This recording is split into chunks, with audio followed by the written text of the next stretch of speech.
내 중심에 기도가 있으니 사망이 나를 결박하여도 내 중심으로 내 주께 기도하리라. 내 주께 기도하리라.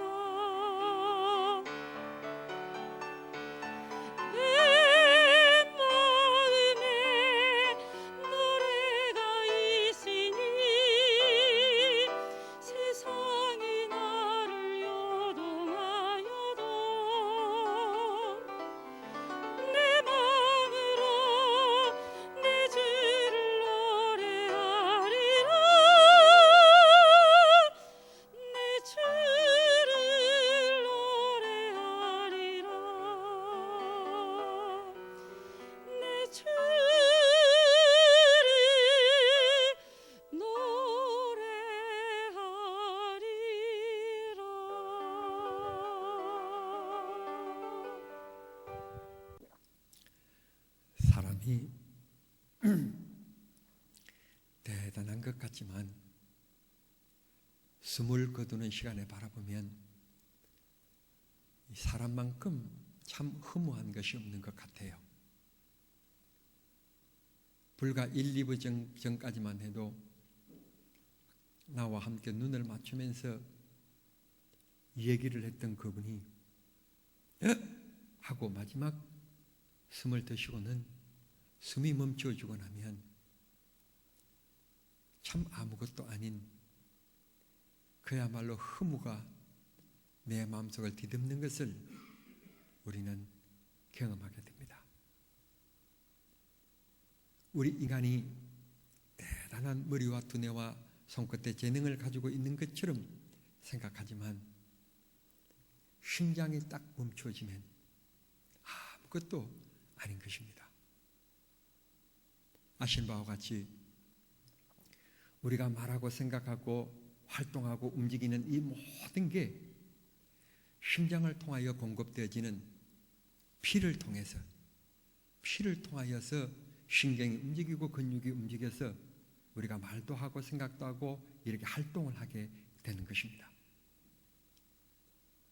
손에 피가 통하지 아니하면 손은 있기는 있는데 마비가 와서 이 근육이 움직일 수가 없는 겁니다. 우리가 신앙생활에 있어서 심장과 같고 혈관과 같은 혈액과 같은 역할을 하는 것이 있는데 그게 다름 아닌 기도입니다. 그래서 어느 분은 기도는 호흡이다 그렇게 말씀하실 정도로 매우 중요한 요소가 기도입니다. 성경에는 이 기도에 대한 말씀이 얼마나 많이 나와 있는지 모르고 기도에 대한 축복의 약속에 대한 말씀들이 얼마나 많이 있는지 모릅니다. 구하라 그리하면 너희에게 주실 것이다. 이 축복의 언약의 말씀들이 참 많이 있습니다. 또 기독교 서적 중세기 책 여러 가지 보면 기도에 대한 일화들이 얼마나 많은지 모릅니다. 스폴츠 목사님 같은 분들은 대설교자이기도 했는데 하루 6시간씩 기도했다고 그럽니다. 그의 음성이 지금 남아있는데 들어보면 말을 유창하게 잘하는 것도 아닙니다. 더듬거리고 별 힘도 없어 보입니다. 그런데도 불구하고 그분들이 설교하면 이 설교를 듣는 온 성도들이 가슴이 뜨거워서 성령의 역사를 임하심을 주체할 수가 없어서 그런 은혜가 넘쳤다고 합니다. 이유는 많이 배웠기 때문에, 말을 잘하기 때문에, 설교를 잘하기 때문에 아니라 기도를 많이 하니 성령이 역사하셨다는 것입니다. 오늘 우리 기독교인들이 정말 잊지 말고 꼭 힘써야 될 것, 기도입니다. 기도에 대해서는 내가 하루 10시간씩 기도한들 기도에 만족함이 있을 수 없습니다. 그만큼 기도는 끝이 없고 기도는 우리들에게 필요한 것이며 갈급한 문제인 것입니다. 코로나 전국, 우리 가정이, 우리 직장이, 우리 사업이, 우리 교회가, 우리나라가 어떻게 헤쳐나갈 수 있을까요? 국채를 수십조 원씩 발행해서 국민들에게 월 생활비를 매월 지원한들 이것을 이길 수 있을까요? 코로나가 멈추어지지 않는 한 경제도 문화도 사회활동도 모두 중지될 수밖에 없습니다. 결국 시급한 문제, 영적인 삶을 추구하며 살아가는 우리 기독교인들이 이 때에 깨달아야 될 것은 기도 외에는 다른 방법이 없는 것입니다. 기도가 아니고 다른 길이 없는 것입니다. 기도가 이 삶에 있어질 때 주님의 은혜도 있어지게 되는 것이고, 내가 기도를 붙잡고 사는 한 하나님이 나를 붙잡아 주신다는 위대한 사실을 꼭 기억하시길 바랍니다. 우리가 세상을 살아가면서 참 힘든 문제 두 가지가 있습니다. 첫째는 먹을 수는 있는데 먹을 것이 없을 때,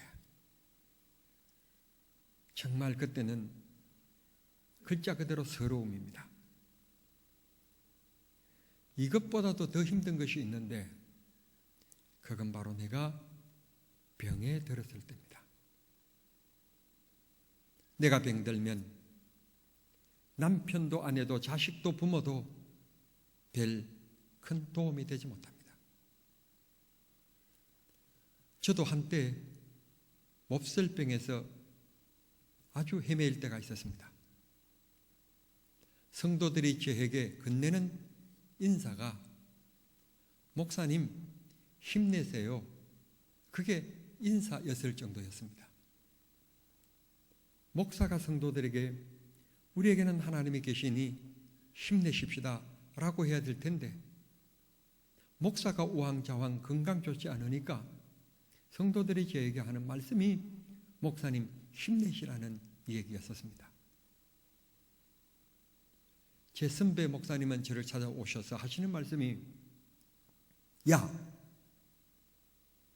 목사가 병들어서 그렇게 흔들리면 어떡하냐 라고 야단을 하시고는 가셨습니다. 그런데 제가 어찌 그 병을 이겨보려고 노력하지 않겠습니까? 금식을 안 했겠습니까? 출하를 안 했겠습니까? 또 병에 좋다는 약을 먹지 않았겠습니까? 한국에서 최고의 의술을 가지고 있는 서울대학교 병원을 안 찾아갔겠습니까? 그런데 어느 날 하나님께서 기도하는 중에 저에게 깨닫게 해주시는 것이 있었습니다. 너의 급한 성격, 너는 단번에 내가 손 얹어서 어떤 변화와 병 고침의 기적의 역사를 베풀기를 너는 바라고 있지만 아니다. 너 그 급한 성격 천천히 천천히란다 라는 깨달음을 주셨습니다. 전에처럼 제가 한번 기도의 자리에 앉으면 2시간, 3시간씩 기도하는 자제는 못했습니다. 대신 하나님 앞에 짧게 그리고 자주 기도하자. 그런데 하나님께서 그때 주신 음성처럼 천천히 건강을 회복시켜 주셨고, 목회자로서 어울리지 않는 이 성격을 하나님이 길들여 가시는, 고쳐 가시는 손길을 느끼게 되었습니다. 우리는 단번에 주님께서 고쳐주시기를 원하시지만 주님은 천천히 나를 길들여 가신다고 하는 점을 기억하셔야 합니다. 기도, 한 번 하나님 앞에 철회한다고 해서 응답되어지고, 한 번 금식한다고 해서 기도가 응답되어지고, 그렇게 한다면야 얼마나 좋겠습니까? 물론 하나님께서 그렇게 역사하시는 경우들도 있습니다만은, 그러나 하나님의 역사는 대부분 그렇지 않습니다. 우리는 급하게 단 한 번 어떤 문제를 해결하려고 하지만 하나님은 점점 천천히 내가 하나님께 더 가까이, 더 순종하는 자리에, 더 가까이 충성하는 자리에 이렇게 변화시켜 나가시는 것입니다. 우리가 이 세상 살아가면서 뜻하지 않는 질병을 만났을 때 해야 될 일, 저는 어렸을 때 심한 말더듬이였었습니다. 중학교 2학년 때 여름 수련회 때, 남의 교회 수련회 때 뒤에 앉아 참사하다가 성령의 불을 받았습니다. 그러고는 맺힌 해가 풀려져서 말을 이렇게 자연스럽게 할 수 있게끔 은혜를 하나님이 허락해 주셨습니다. 저는 기도의 소중함, 기도의 능력도 압니다. 성령의 뜨거운 불받음도 체험해봤습니다. 정말 우리가 이 상 살아가면서 열심을 품어야 될 것들이 많지만 게으르면 안 되는 일 한 가지, 기도 생활입니다. 오늘 본문 13절에 보면 우리가 고난을 만났을 때 기도하라. 14절에 우리가 병들었을 때 그때 기도하라. 15절에 우리가 혹시 범죄했을 때 그때 기도하라고 우리에게 말씀해 주십니다. 고난과 병듦과 우리가 알게 모르게 범죄했을 때 우리가 치료받는 처방이 뭔가 하면 기도라고 하는 것입니다. 주님 앞에 구하고 아뢰면 우리 기도를 잠잠히 들으시는 하나님께서 문제를 해결해 주시겠다는 것입니다. 우리가 이제 기도해야지. 그래, 내가 이제 근사로 임직받았으니, 장로로 임직받았으니 이제는 내가 교회 기도의 어머니로 살아야지 하고 전에 새벽기도 안 했던 분들이 새벽기도 시작하려고 마음을 먹습니다. 그러면 여러분들이 새벽기도 하실 수 있게끔 무쇠 같은 건강을 성령께서 그냥 주시는 줄 아십니까? 성령의 역사가 있기 전에 누가 먼저 우리의 마음을 흔들기 시작하는가 하면 마귀입니다. 마귀가 우리의 마음을 흔듭니다.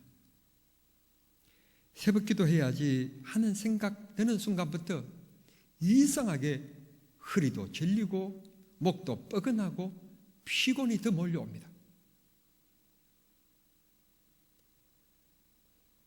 금요 기도에 가야지 마음 먹으면, 아니 생전 전화도 없었던 몇 년 만에 친구가 꼭 그 시간에 전화가 옵니다. 야, 지나가는 길인데 여기 왔는데 너 여기 산다며 너 얼굴 보고 가야 되겠다. 꼭 피치 못할 꽃거리를 만들게 만듭니다. 기도하러 나가야지 생각하면 그렇게 얌전했던 남편이 저녁을 드시면서 그냥 반찬 투정을 해서 부부 싸움을 일으키게 합니다.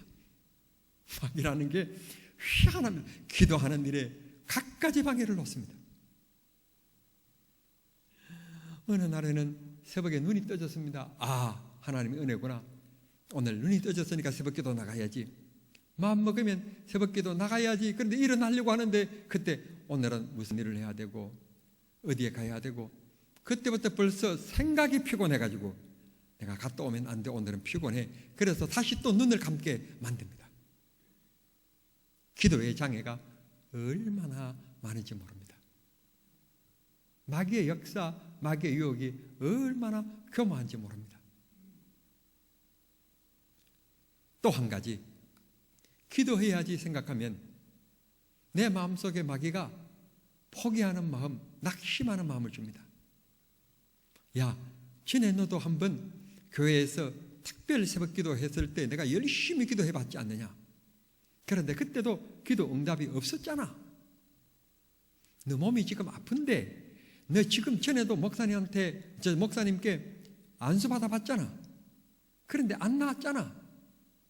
자꾸 부정적이고 포기하는 마음을 마귀가 우리 마음속에 심어놓고 우리 마음을 흔들어 놓습니다. 오늘 그런 우리들에게 본문 17절은 얘기합니다. 엘리야라고 하는 사람을 우리에게 소개합니다. 옛날 아합 시대에 활동했던 선지자 엘리야가 하나님 앞에 기도하기를 이 땅 위에 비가 내리는 것을 멈춰 주십시오 라고 기도했더니 3년 6개월 동안 비 한 방울 떨어지지 않았다는 것입니다. 우리나라에도 이렇게 금수강산이라고 하는데 3년 6개월 동안 비가 오지 않으면 난리 나는데 중동지방 그 지방에 여러분 비가 3년 6개월 동안 오지 않았다는 것은 살인적인 것입니다. 살인적인 것. 식물과 동물이 살아날 수가 없고 사람조차도 살아있다는 게 기적일 정도일 것입니다. 그런데 이 엘리야가 다시 비 오기를 기도했더니 소낙비가 쏟아졌다는 것입니다. 그러면서 성경은 우리들에게 말씀하시기를 우리가 생각하기는 너희들이 생각하기는 엘리야가 특별한 인물, 특별한 존재라고 생각하지만 그렇지 않다는 것입니다. 엘리야와 우리는 성정이 똑같다. 성정. 엘리야도 배고픈 줄 알고 엘리야도 화를 낼 줄 알고 엘리야도 피곤할 줄 아는 인간에 불과하다는 것입니다. 그런데 왜 엘리야는 기도하니까 그런 기적의 역사, 이 자연적인 날씨도 지배할 수 있는 능력이 있는데 왜 우리에게는 그런 힘이 없는가? 그건 앞에서 말씀드린 바와 같이 엘리야가 특별한 존재이기 때문에 인물이기 때문에 그런 게 아니라 엘리야는 기도하는 일에 전무했고 우리는 시간 나면 필요하면 때가 되면 그저 기도해도 적당히 그렇기 때문에 하나님이 우리에게 능력을 베푸시지 않는다는 것입니다. 신약 성경을 읽어오면서 획기적인 터닝 포인트가 하나 있습니다. 바로 사도행전 2장 1절의 말씀입니다. 이스라엘인들에게 있어 절기 중에 하나인 오순절 날이 이르렀을 때 마가 다락방에 모인 120명의 성도들에게 한 사람도 외에 없이 120명 모두가 성령 충만함을 받았다는 것입니다. 그 성령 충만 받은 결과 중에 하나가 그들이 각각 나라의 말을 할 줄 아는 그런 방언의 역사가 일어나게 되었다는 것입니다. 그런 역사가 일어나게 된 동기에 대한 말씀을 2장 1절 앞장인 1장 14절에 보면 그들은 한 자리에 모여 그랬습니다. 모였다 그랬습니다. 이게 교회입니다. 한 자리에 모여서 전혀 기도하기에 힘썼다. 저번 성경에는 오로지 전혀 기도 한 가지 일에 몰두했다는 것입니다. 다른 일에 우선순위를 둔 게 아니라 기도하는 일에 우선순위를 두고 120명이 열심히 하나님 앞에 성령 받기를 위하여 부르짖었더니 그들에게 예 없이 120명 모두가 119명 한 명은 제하고가 아니라 120명 모두가 성령 충만함을 받게 되었다는 것입니다. 성령의 이끌림을 받는 사람, 성령의 보호를 받는 교회, 성령의 역사하심을 받는 가정, 그건 다른 길이 아니고 기도라는 것입니다. 그래서 서양 속담에 이런 말이 있습니다. 기도하는 자식은 잘못되지 않는다. 여러분 혹은 아들, 딸 중에서 혹시 여러분의 마음을 속이는 자식이 있습니까? 여러분들이 그만큼 성경적인 것은 아니에요. 서양 속담을 그냥 제가 뒤집어서 말씀드리는 거예요. 시험은 들면 안 돼요. 은혜를 받아야 되지. 아들을 위해서 한 번도 금식하지 않았고 한 번도 철야하지 않았기 때문에 그 아들을 위하여 기도에 걸음을 듬뿍 주지 않았기 때문에 마귀의 세상의 물결이 더 심하기 때문에 그가 그렇게 되는 거예요. 기도하는 자식은 잘못되지 않는다. 명언 중에 명언인 것입니다. 기도하는 자식은 잘 될 수밖에 없습니다. 기도하는 교회는 잘 될 수밖에 없습니다. 은혜와 사랑이 넘치는 교회가 될 것입니다. 세간에 존경받는 인물 중에 한 분이 연세대학교 명예교수이신 한평생 동안 연세대학교에서 철학을 가르쳐 오신 김형석 교수님이십니다. 이 어른이 1920년생이니까 올해가 2020년이니까 만 100세가 되시는 분이십니다.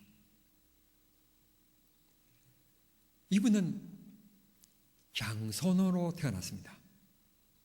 장손으로 태어났는데 어렸을 때부터 얼마나 비실비실하고 친구들처럼 뛰어놀지도 못하고, 그러니까 어머니가 하시는 말씀이, 형석아, 너 초등학교 졸업할 때까지만 살아다오. 초등학교 졸업할 때까지만 살면 좋겠다. 이 엄마 소원이. 그럴 정도로 그때 당시는 병원도 없고 약도 없었으니까 비실비실하니까 아무래도 어머니 생각에 이 아들이 오래 살지 못할 것 같아서 하시는 말씀이 국민학교 졸업할 때까지만 살아줬으면 좋겠다. 그랬다고 그럽니다. 14살이 되는 새해 첫날에 어머니와 할머니가 주고받는 얘기를 김형석 교수님이 엿듣게 되겠습니다. 그러니까 어머니니까 며느리죠. 며느리가 시어머니께 하는 말씀이 1월 1일 날 아침에 얘기하는 거예요. 지난밤 12월 31일 날 밤에 주무시고 이제 1월 1일이 되었는데 하시는 말씀이, 어머니, 지난밤에 내가 꿈을 꾸니까 꿈속에서 형석이가 하늘로 휙 올라가는 꿈을 꿨습니다. 그렇게 얘기하니까 이 시어머니가 하시는 말씀이, 아이고 아이야, 올해는 형석이가 죽을 모양이다. 그런 말씀을 엿듣게 되었다는 것입니다. 뭐 이분의 책을 여러분 읽으셨으니까 뭐 다 아시겠지만 그 얘기를 듣는 순간 김형석 교수님이 그 어린 나이에 이런 기도를 했답니다. 하나님, 살려주세요. 살려주시면 하나님이 후회하시지 아니하도록 제가 일평생을 살겠습니다. 그러면서 하나님 앞에 나고 처음으로 그렇게 간절히 기도해 보기는 처음이었다고 그럽니다. 그 기도를 하나님이 들어주셔서 건강 주셨는데 지금 큰 몸에 질병 없이 만 100세예요. 아직까지 놀랄 단계는 아니에요.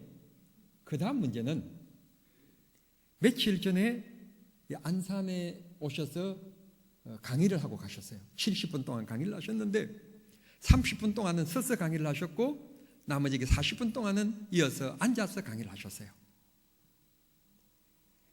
1년이 365일인데 건강한 젊은 교수들도 힘들 일인데 1년 365일 동안 100일은 강의를 하신다는 거예요. 이곳 이 기업 뭐 이런 학교 이런 저런 모임에서 초청을 해서 가셔서 요즘에는 거의 간증 강연을 신앙 간증 강연을 많이 하고 계신다고 그러더라고요. 본인의 삶이 끝이 다다랐다 생각해서 이제 하나님의 은혜 그 간증하는 그 강의를 하신답니다. 365일 중에 100세 되신 분이 100일 동안 100일은 강의를 하신다. 놀라운 것 아닙니까? 이런 기적의 역사가 기도입니다. 기도했더니 하나님께서 들어 응답하셨다. 본문으로 다시 돌아가서 엘리야를 등장시키면서 말씀하시는데 앞에서도 제가 언급하셨던 것처럼 드린 것처럼 그가 우리들보다도 특별한 사람은 아닙니다. 우리들보다도 키가 더 크거나 우리들보다도 뭐 손바닥이 더 넓거나 그런 특별한 사람은 아닙니다. 우리와 똑같은 사람이라고 성경은 꼬집어서 말씀해 주시고 있습니다. 다른 점이 하나 있습니다. 그건 엘리야는 기도하는 일을 항상 우선순위에 두고 열심히 기도했기 때문에 그도 인간인지라 피곤하지만 하나님이 피곤을 이길 수 있는 힘을 주셨고 우리는 인간의 몸에 주셔서 피곤하다고 하는 것 때문에 기도하지 않기 때문에 핑계하고 지배받고 살기 때문에 엘리야에게 함께 하셨던 하나님의 능력이 오늘 우리들에게 나타나지 않는다고 성경은 말씀해 주신 것입니다. 정말 지금 우리가 해야 될 일, 코로나19 바이러스를 통해서 왜 법당과 천주교 미사는 자유롭게 하고 기독교는 왜 예배를 제한하느냐고 목사님들이 반정부적인 구호를 외칠 것이 아니라 정말 지금 우리가 해야 될 일은 교단 총회장님들이 그 흔한 총회장 서신을 각 교회에 보내어서 정말 우리들이 해야 될 일은 반정부적인 그런 발언이 아니라 우리가 이 난국을 타개할 수 있도록 우리가 기독교인이 기독교인답게 목사가 목사답게 권사가 권사답게 살지 못함을 회개하는 회개 운동을 하십시다. 두 번째, 빨리 코로나 전국이 지나갈 수 있게끔 기도하고 수고하는 의료진들과 나라의 대통령을 비롯한 지도자들을 위하여 기도할 뿐만 아니라 백신 개발에 애쓰는 연구진들에게 지혜와 은혜를 주셔서 빨리 개발될 수 있도록 우리 모두 함께 한국교회가 기도 운동을 벌입시다. 그게 영적인 진단입니다. 영적인 시각입니다. 우리는 영적인 것이 우선되어질 때 하나님께서 우리를 힘있게 하실 것이고 강하게 하실 것입니다. 영적인 것이 우선되지 아니하면 세상 것이 우선되어지면 우리는 살아갈 재미가 없을 것입니다. 영적인 것이 우선되어지면 마귀의 유혹으로부터 우리를 차단시켜 주시고 보호해 주시면 우리는 하나님이 주시는 하늘의 기쁨으로 살아갈 수 있습니다. 기쁨의 즐거움이 있습니다. 방금 말씀드렸듯이 엘리야와 우리가 다른 점이 있다면 기도를 우선 두고 사느냐 환경을 우선 두고 사느냐라고 하는 문제라고 하는 것 기억하시길 바랍니다. 유럽에서 이웃 나라를 못 살게 굴었던 나라가 독일입니다. 유럽을 제패해 보려고 전쟁을 일으켰고 그 전쟁을 통하여서 유럽이 얼마나 많은 피를 흘렸는지 모릅니다. 그리고는 독일은 전쟁에서 패하게 되었고 잿더미가 되었습니다. 그런데 오늘 독일은 세계 정말 5위 안에 군림하는 경제 대국이 되었습니다. 군사적으로는 아직도 세계 유엔이 풀어주지 않아서 강력한 국방력을 가지지 못하고는 있지만 풀기만 한다면 세계 손꼽는 국방력을 가질 수 있는 머리를 가지고 있는 나라, 경제력을 가지고 있는 나라가 독일입니다. 그들이 잿더미가 되었을 때, 전쟁에서 패했을 때 여러분 한 일을 기억하고 계시죠? 그들은 하나님 앞에 회개의 기도를 합니다. 그리고 자기들이 저질렀던 폴란드, 유럽, 유태인 기회가 주어지는 대로 여전히 사죄 무릎을 꿇습니다. 그리고 지금도 그들은 기도하고 있을 뿐만 아니라 패전했을 때 기도했던 그때를 잊지 않고 그들의 그 나라의 국교를, 기독교를 인정하고 있는 나라입니다. 기도할 때 지혜를 주셔서 경제와 과학과 지식에 앞서가는 나라로 하나님이 축복해 주신 것입니다. 요즘에 우리 한국 사회에 문제 한 가지가 등장했습니다. 코로나가 이렇게 우리 주변에서 우리를 알게 모르게 조여오고 활동을, 생활을 이렇게 제한하다가 보니까 갑자기 멘붕에 빠진 사람들도 많고, 남자고 여자고 갱년기를 맞이했는데 이 갱년기의 느낌이 너무너무 심하고 우울하고 힘들고 고통을 받게 만드는 일들이 많다는 것입니다. 그래서 극단적인 선택을 하는 분들이 많답니다. 코로나 이 사태 때문에 이 어려움을 이기지 못하고 극단적인 선택을 하는 사람이 많은데, 지난 9월 9일 국민일보입니다. 일면에 나왔습니다. 여성 덮친 코로나 우울증. 그래서 극단적인 선택하는 사람이 많는데 지금까지 2020년 올해 한 해 동안만 극단적인 선택을 한 사람이 6,200명이라고 그럽니다. 얼마나 심각했으면 일간지의 일면에 이 문제를 다루었겠습니까? 우리 중에도 아마 그런 분도 있을 겁니다. 요즘에 와가지고 괜히 짜증나고 괜히 기분이 나쁘고 우울하고 이런 정세들을 본인도 모르게끔 이 다 코로나를 통해서 알게 모르게 정신적인 압박을 받고 있는 분들이 많이 계실 것입니다. 치료약은 기도입니다. 기도만큼 인생길에 확실한 치료약은 없습니다. 말씀을 맺겠습니다. 주님은 우리들에게 말씀하십니다. 내 집은 만민이 기도하는 집이다.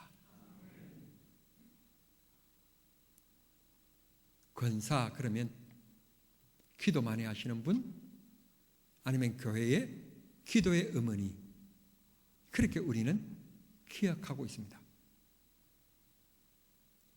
이렇게 힘들고 어려울 때 여러분들은 금요일 저녁에 뭘 하고 계십니까? 교회 땅을 밟고 싶은 생각은 없으십니까? 기도하고 싶은 생각은 없으십니까? 장로, 목사 마찬가지입니다. 다른 분들이 생각할 때는 성도들을 위하여 많이 기도해 주신 분으로 생각하는데, 세상 삶이 분주하시긴 하시겠지만 장로의 직분을, 목사의 직분을 귀중히 여기시고 하나님 앞에 기도하는 일에 게으르면 성도들이 여러분의 삶을 알고 있다면 실망하게 될 것입니다. 우리는 때로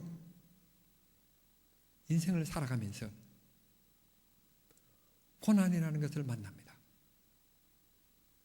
여기 모인 분들이 대부분 연세가 많으신 분들인데, 여러분 연세에 한 번도 고난을 통하여 울어보지 않는 분이 어디 계십니까?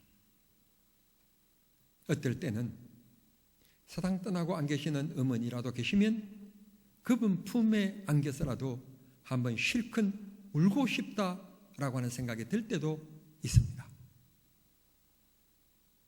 내가 누구를 찾아가서 내 마음속에 있는 말을, 이 뭉친 것을 다 좀 끄집어내어서 말하고 싶다, 그렇게 느껴질 때도 있습니다.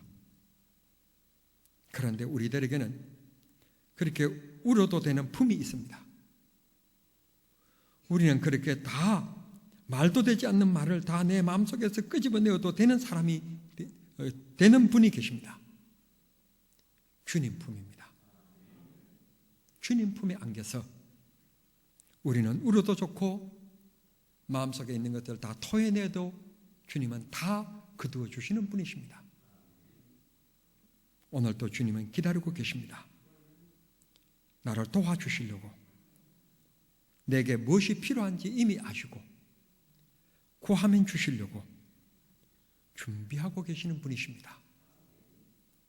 인생의 고난의 길에 우리가 꼭 해야 될 일, 기도하는 일이며, 내 인생이 마지막 호흡이 정지되는 그 마지막 순간에 할 수 있는 일, 해야 될 일, 또 아마 할 일, 다름 아닌 기도입니다. 주님께서 마지막 내 삶이 종지부를 찍는 그 순간 주님 앞에 기도하며 두 눈을 감을 수 있는 인생, 축복된 인생이라고 생각합니다. 살아 숨쉬는 동안 혈관을 통하여서 피가 공급되어 왕성하게 움직이게 만드는 것처럼 우리 기도 생활을 통하여 우리의 삶의 곳곳에 주의 능력이 임하시고 역사하셔서 정말 힘있게 멋있게 살아가는 우리 정남중앙의 온 성도들이 되실 수 있게 되기를 우리 주님 이름으로 축원합니다. 기도하겠습니다. 사랑하신 하나님 우리 아버지,